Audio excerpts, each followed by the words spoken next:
जय श्री राम। योगेश अनंत काले का सभी सुनने वालों को प्यार भरा नमस्कार। मित्रों, वैसे ये तो मानना पड़ेगा कि जहांगीर से कई ज़्यादा ग्राउंड पे युद्ध क्षेत्र में शाहजहां ने हिस्सा लिया है। कल हमने उसके कुछ 25 मोटे मोटे युद्ध देखे, आज उससे आगे। मित्रों, 1650 में पर्शियन वालों ने कंधार पे आक्रमण किया। यहाँ मुगल सेना को बड़ी जबरदस्त मार मिली है। ऊपर से कंधार गंवाना पड़ा वो अलग।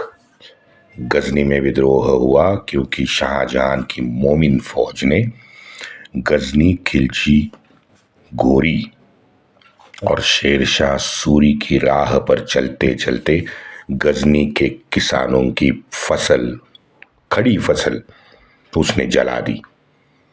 1656 के आसपास अल्लामी ने चित्तौड़ पर हमला बोला है। 1657 में हैदराबाद के गोलकोंडा में उसकी बड़ी मुहिम चली। शाहजहां ने पहली बार दक्कन में आदिल शाह के विरुद्ध औरंग्या को भेजा। 1658 के आसपास छोटी मोटी लड़ाई और छोटी मोटी जो युद्ध मुहिम थी वो तो भारत भर चल रही थी, लेकिन ये साल शाहजहां का आखिरी साल सिद्ध हुआ। इन 31 सालों में ये हमारे बदमाश, झूठे भांड, आप समझ गए कौन, मुगल काल का ये स्वर्ण काल बताते हैं मुगलों का। शर्म करो नालायकों, शर्म करो। इसके इन 30 साल के करतूतों का डिटेल, पर्सनल डिटेल तो मैंने अभी बताया नहीं आपको, जैसा मैंने विस्तार से अकबर का आपको बताया। बस ये अब समझ लो कि ये पूरा का पूरा खानदान वंश परंपरागत नशेड़ी, अय्याश, रंडीबाज, बच्चेबाज खानदान है। अब जरा ताजमहल की बात करते हैं। इस विषय को सबसे पहले प्रकाश में लाने वाली श्री पुरुषोत्तम नागाजी ओक, उनको मेरे साष्टांग दंडवत और प्रणाम। ताजमहल, इस विषय में मैं जो भी बताने जा रहा हूं वो सब ओक सर ने अपनी पुस्तक में विस्तृत लिखा है। आप नेट से या आर्काइव ORG से .org से डाउनलोड कर सकते हो। लेकिन हमें ये पक्का मालूम है, सबको मालूम है कि ऐसी जो पुस्तकें हैं वो भारत में हमेशा आउट ऑफ प्रिंट ही होती हैं। जैसे एक पुस्तक का मुझे याद आया कि वो सीता माता को वेश्या बनाने वाली एक पुस्तक 1915-16 के आसपास निकली थी। अब उसके उत्तर में रंगीला रसूल लिखी गई। वैसे वो रंगीला रसूल की PDF कॉपी आज भी मेरे पास जिंदा है। जिनको पढ़ने की इच्छा है वो मेरे WhatsApp पे संपर्क करे, 9970151429। कुछ मित्रों ने मुझे कहा यार कि तू इस पे सोशल मीडिया पे आपका WhatsApp नंबर क्यों दे रहा है। मैं बोला क्यों ना दूं, वो तो है, सबको मालूम है। मेरे नाम से जो भी थोड़ा सा रिसर्च करेगा तो उसको तो मेरा नंबर तो पक्का मिलेगा। तो क्या फर्क पड़ता है। मेरे कुछ पसमानदा मुसलमान बड़े अच्छे मित्र हैं, मैंने उनको भी पढ़ने को दिया था। चलो, अभी मैंने मित्रों तय किया है कि बहुत कम विषयांतर करूंगा, क्योंकि मुझे पता है मुझे बहुत गाली पड़ती है मेरे सब सुनने वाले मित्रों से, भगिनियों से, माताओं से कि भाई आप विषय पे रहिए, पूरी लिंक हमारी टूट जाती है। तो जिस मकबरे को हम शाहजहां ने बनवाया उसे ताजमहल कहते हैं, वो शाहजहां खुद अपनी पुस्तक बादशाहनामा में वॉल्यूम 1 पेज नंबर 403 पर लिखता है कि यह वास्तु उसने मान सिंह के पोते जय सिंह से खरीद ली थी। तो इस वास्तु का निर्माण उस पर आए 40 लाख रुपए से लेके 5 करोड़ 40 लाख, पता नहीं 9 करोड़ 10 लाख, अलग अलग पुस्तकों में अलग अलग आंकड़े लिखे हैं। तो ये खर्चों की तो पूरी की पूरी हवाई निकल जाती, उसने शाहजहां ने निकाल दी। अब बताया जाता है कि ये 22 साल में पूर्ण हुआ। अब इसके वास्तुकार बताए जाते हैं, एक वो इस्सा इफेदी, दूसरा है अहमद मेडिस, तीसरा है ऑस्टिन बोर्डॉक्स, फ्रेंच था। उसके बाद आता है वो इटालियन जेरनीमो वेरनीमो, और खुद शहनशाह भी तो इसमें शामिल है, शाहजहां। ये भी बताते हैं कि पूरे विश्व से डिजाइन मंगवाए गए। मित्रों, कितना झूठ लिखते हैं ये लोग, माफ करना। अब ये भी निश्चित नहीं है कि मुमताज भाई मरी कब। 1630 में मरी है, 1631 में, क्योंकि 1630 में गोहर बेगम जो उसकी कौन थी आखिरी बच्ची, उसका जन्म हुआ। अच्छा, उसका जन्म के बाद मरी है। कुछ लिखते हैं 15वां बच्चा जब पैदा हो रहा था तब मरी है। तो उसके बीच कम से कम 12-13 महीनों का तो कुछ गैप होगा गोहर के बाद। तो गोहर का जन्म कब हुआ वो 1630 बताते हैं, फिर 1629 करना पड़ेगा गोहर का। ये सब झोल है, इसमें ज़्यादा में रिसर्च करने की भी आवश्यकता है, लेकिन इनके आंकड़ों पे हम लोग, ये निश्चित है कि हम लोग इकड़े आंकड़ों को बिलीव नहीं कर सकते। और फिर अगले वो 22 साल निर्माण की दास्तान, भाई क्या मजाक है। प्रत्यक्ष प्रमाण बताते हैं कि शाहजहां को तो इसको हथियाने में बहुत बड़ा फायदा हुआ, ना कि उसका खर्चा हुआ। बताता हूं क्यों।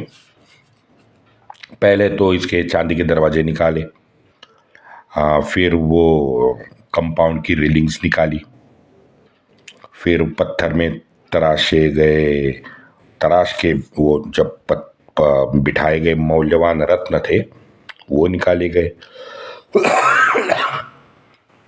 मयूर सिंहासन तो है ही, फिर गर्भगृह में लगाई गई वो सोने की जंजीरें उसने निकाली। एक फ्रेंच राहगीर था तावेरनियर, वो तावेरनियर जो उस वक्त दरबार में मौजूद था, और उसने अपनी पुस्तक को ट्रैवल इन इंडिया में लिखा है कि शाहजहां ने पूरे विश्व को आकर्षित करने हेतु ही मुमताज को इस खरेदी की वास्तु में गाड़ने की योजना बनाई थी, क्योंकि मुमताज को प्रथम था वास्तु से सटे उद्यान में गाड़ा गया।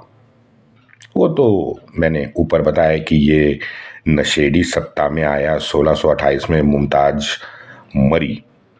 अब देखो, और एक रेफरेंस मुमताज का आया 1628।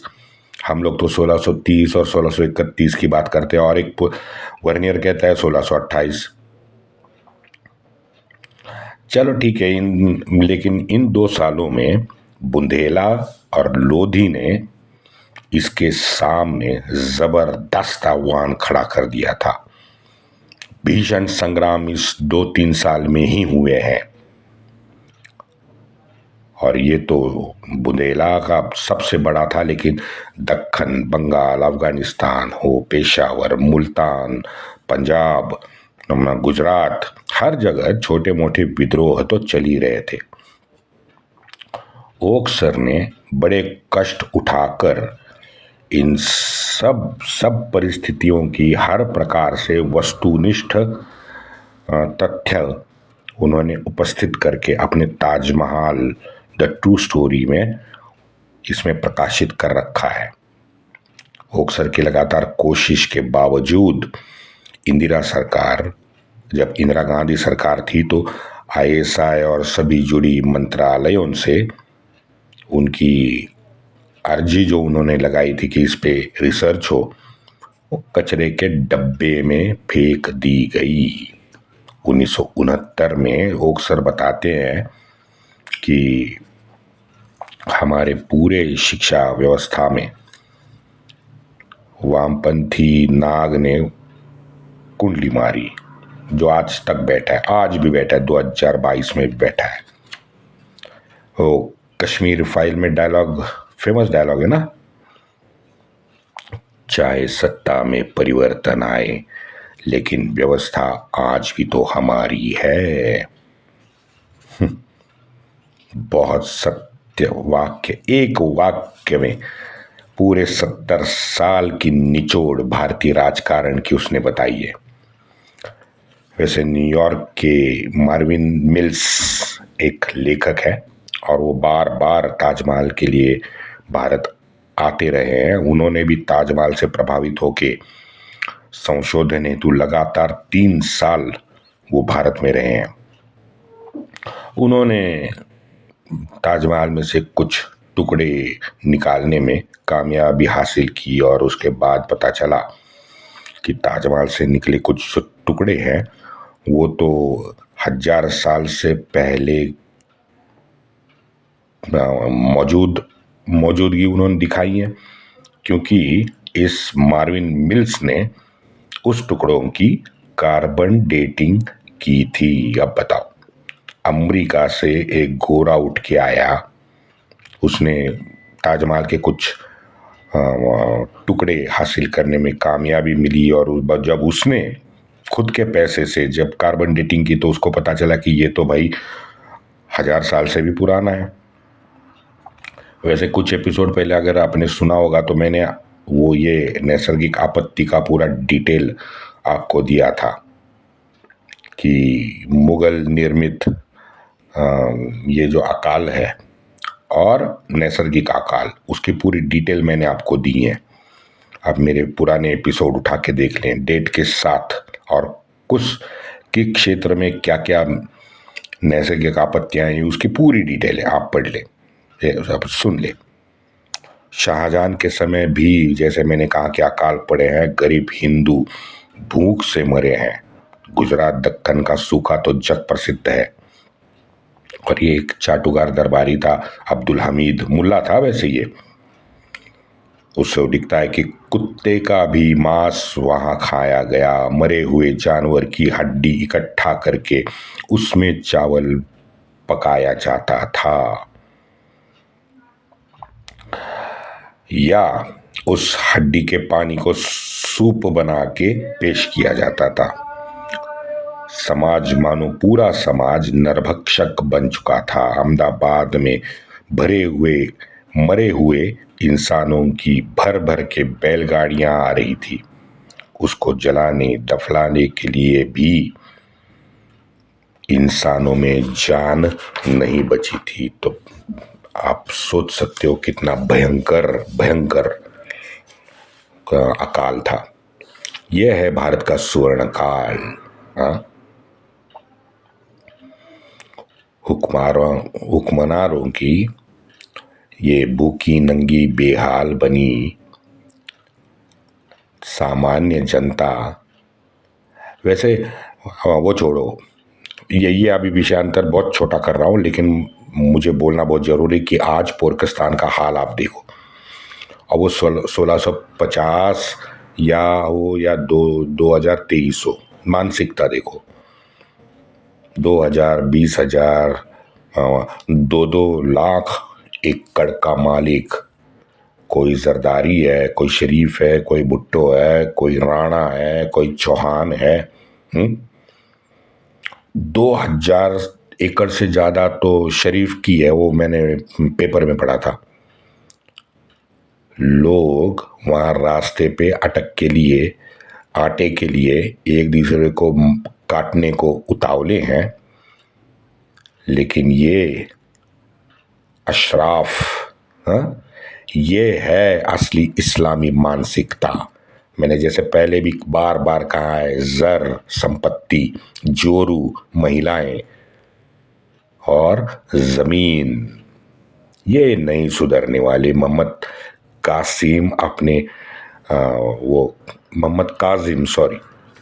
काजिम अपने आलमगीर नामा जो पुस्तक है उसको वो लिखता है कि 8 सितंबर 1657 को जैसे शाहजहां बीमार पड़ गया, पूरे हिंदुस्तान में विद्रोह के चलते उल्था पुलट शुरू हो गई। मुराद बख्श ने गुजरात में खुद को सुल्तान बनाया और अपने नाम से उसने सिक्के शुरू किए। वहाँ बंगाल में शुजा ने वही किया। शुजा बंगाल से निकल के बनारस आने की अब कोशिश करने लगा। शाहजहां का बड़ा बेटा तो वहाँ मौजूद था, राज कारभार में उसका हाथ बटाता था और बड़ा होने के वजह से शाहजहां का वो नैसर्गिक दावेदार भी था गद्दी का। शाहजहां के आखिरी दिनों में मित्रों दारा शिकोह ने ही सत्ता संभाली थी और अपने मंत्रीगण को गुप्तता की शपथ दिलवाई। अब इसमें आप दो चीजें देखो, गुप्तता और शपथ। अब भाई साहब ये दो चीजें इस्लाम में आती नहीं है।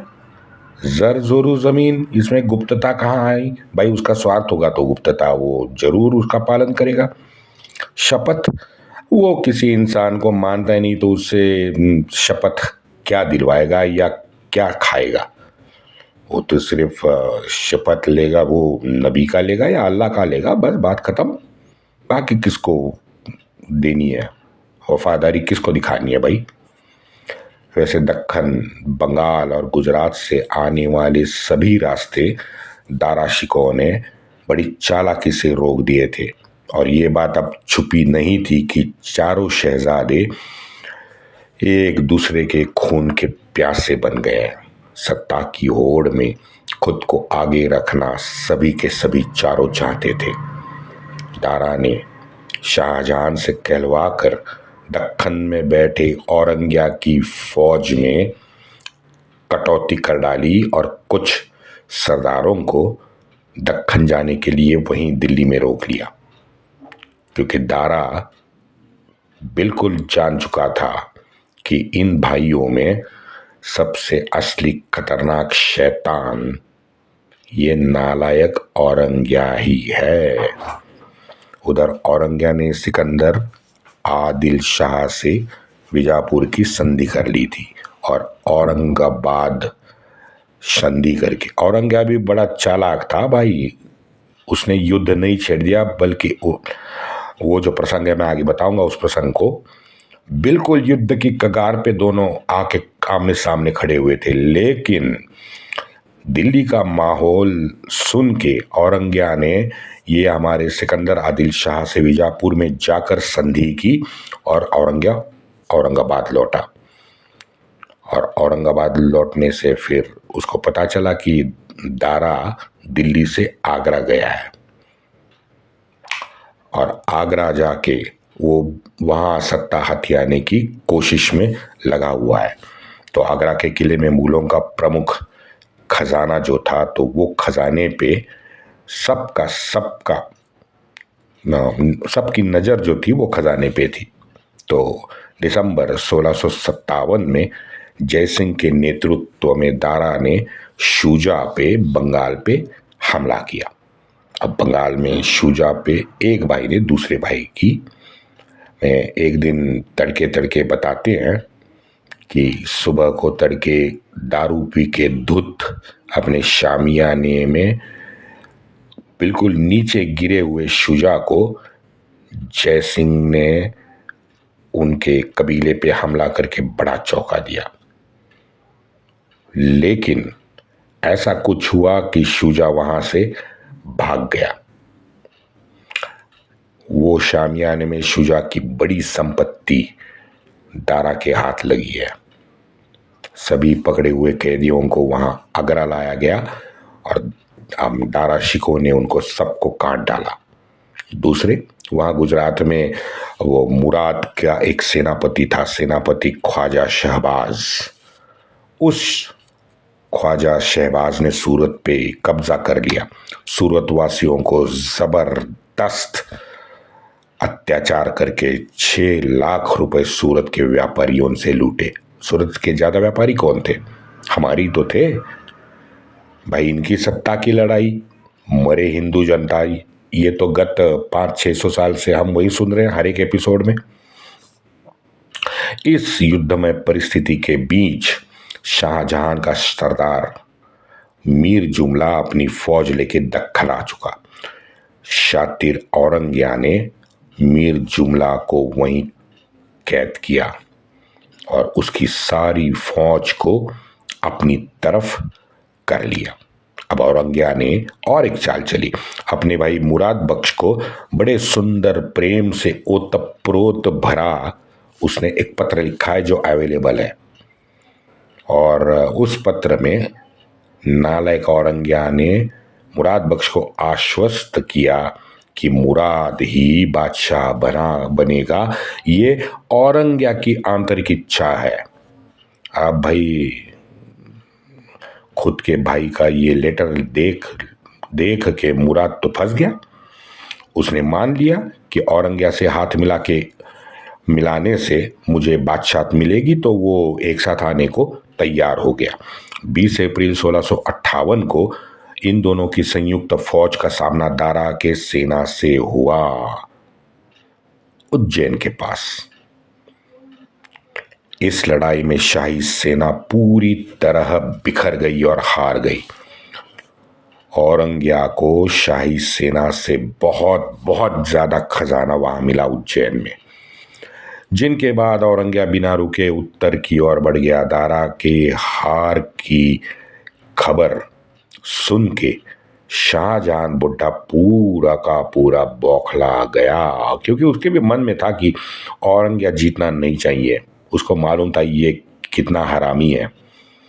मई 1658 में धौलपुर के पास दारा और औरंगिया की फिर से एक बार भिड़ंत हो गई। भीषण संग्राम हुआ। वहां सूरत से मिली गन पाउडर ने वहां पे कमाल दिखाया औरंगिया की। इससे बने रॉकेट से दारा के पूरे हाथी दल को औरंगिया ने नष्ट कर दिया। अब हाथी पे बैठे दारा को वहां से निकल के घोड़े पे आके उतर के बैठना पड़ा, लेकिन उससे ये हुआ कि उसकी फौज को वो दिखाई नहीं दे रहा था। तो फिर हम लोग सब जानते हैं, जैसे ही सेना नायक ओझल हो जाए आंखों से तो सेना तो पूरी घबरा जाती है और बिखर जाती है। वही हुआ। उस घमासान में जब अपने बादशाह को सेना ने नहीं देखा तो उसकी सेना पूरी तितर बितर होके भागने लगी, और वहां से दारा फिर से आगरा भाग गया। मात्र 2000 घुड़सवार, और वो भी पूरे के पूरे जख्मी हालत में दारा के साथ आगरा पहुंचे। दारा मन से भी हारा हुआ था। अब यही कारण है कि आगरा में शाहजहां को अनदेखा किए दारा ने अपनी पत्नी और बच्चों के साथ आगरा से दारा दिल्ली भाग गया, जहां से लाहौर जाने की उसकी मंशा थी। यहाँ बेचारा रास्ते में कहीं उसको प्रॉब्लम ना आए, इसी वजह से उसके बुड्ढे बाप ने 5000 की फौज भी उसको दे दी कि भाई ये ले ले, तुम्हारी सुरक्षा के हेतु मैंने भेजी है। अब इस नालायक की चाल देखे। जीतने के बाद औरंगिया ने अपने बाप को भी एक पत्र लिखा। इस पत्र में जम के उसने हाथ जोड़ के बाप से माफी मांगी, अल्लाह का वास्ता दिया, कुरान का वास्ता दिया, और आगे ऐसे न करने की कस्में खाई। इस दौरान सारे दरबारी अब समझ चुके थे कि अंतिम विजय तो औरंगिया की ही होने वाली है। सब समूगढ़ में ठहरे और औरंगिया के पास बहुत सारे चाटुकार अशराफ दरबारी वहां पे उसको मिलने के लिए पहुंच गए, और इन सबको साथ लेके ये हमारा नालायक दरिंदा औरंगिया आगरा निकल पड़ा और आगरा के नजदीक रुक गया। आगरा शहर में अंदर नहीं गया, आगरा के बाहर रुक गया। बुढ़ा शाहजहां अब अंदर किले में समझ चुका था, तो उसने भी एक पत्र झाड़ दिया जिस पर बड़े अक्षरों में औरंग्या को आलमगीर किताब से नवाजा गया। देखो कितने नालायक हैं। औरंग्या ने क्या किया, वो पत्र जैसे औरंग्या को मिला तो वो पत्र और उसका उत्तर ये दोनों लेके औरंग्या ने बड़े चालाकी से अपने बेटे महमूद सुल्तान को आगरा भेज दिया। महमूद सुल्तान वैसे सबसे बड़ा बेटा औरंग्या का था, उसको आगरा भेज दिया। लेकिन भाई साहब उस बेटे ने आगरा शहर में जाके उधम मचाया, लूटा काटा, दहशत फैलाई। किस पर? हिंदू जनता पर। आप देखो, चाहे जो भी हो, अत्याचार तो हिंदू हम भी करेंगे काफिर पे। 8 जून 8 जून को औरंग्या अपने बाप से मिला। ये किले का पूरा भाग औरंग्या ने तब तक खाली करवाया था। सभी आमजनों को, अशराफ, दरबारियों को, सरदारों को, सभी को एक पूरा का पूरा किले का भाग उसने वर्जित किया था प्रवेश देने से। और बेटे मोहम्मद सुल्तान के नेतृत्व में बाप पे पहरा बिठा के बाप को कैदी बना दिया। उसके बाद में इसने कितने अत्याचार किए उसकी कहानी अगले एपिसोड में। वंदे मातरम।